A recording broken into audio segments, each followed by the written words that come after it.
بسم اللہ الرحمن الرحیم۔ دوستو دیکھیے صفحہ نمبر 5 تک کا ترجمہ ہو گیا ہے۔ صفحہ نمبر 6 میں دیکھیے محففۃ بیضاء غیر مفاضۃ ترائبها مسقولۃ کالسجنجلی۔ محففۃ اصل میں کیا ہے؟ ہی محففۃ، ٹھیک ہے، یہ خبر ہے اور مبتدا جو ہیا ہے جو انیزہ کی طرف لوٹ رہی ہے ضمیر، وہ یہاں پہ محذوف ہے۔ محففۃ مطلب پتلی کمر والی، پتلی کمر یا پتلی کمر والی۔ بیضاء، بیضاء خوبرو سفید رنگ والی۔ غیر مفاضتن، مفاضتن کا مطلب ہوتا ہے ڈھیلے گوشت والی، یہاں پہ غیرو لگا ہوا ہے۔ غیر مفاضتن اس کا معنی کریں گے ستے ہوئے بدن کی، جس کا گوشت ڈھیلا نہ ہو۔ اپنی محبوبہ کی وہ خوبصورتی کی تعریف کر رہا ہے۔ ترائبها، تریبتن کی یہ جمع ہے ترائب، اس کا مطلب ہوتا ہے سینے کا بالائی حصہ، سینے کی ہڈی۔ مسقولتن چمکایا ہوا، درخشاں، چکنا۔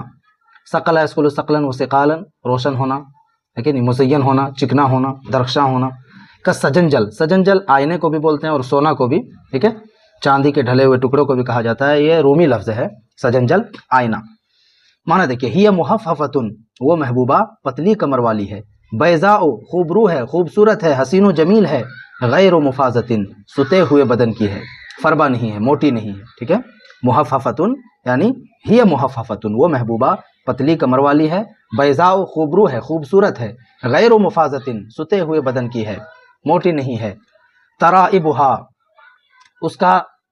اس کے سینے کا بالائی حصہ ہے، سینے کی ہڈی۔ ترائبها اس کے سینے کی ہڈی۔ مسقولتن درخشاں ہے، ٹھیک ہے، اس کے سینے کا بالائی حصہ درخشاں ہے یا چکنا ہے۔ کالسجنجلی کس طرح سے؟ آئینے کی طرح سے۔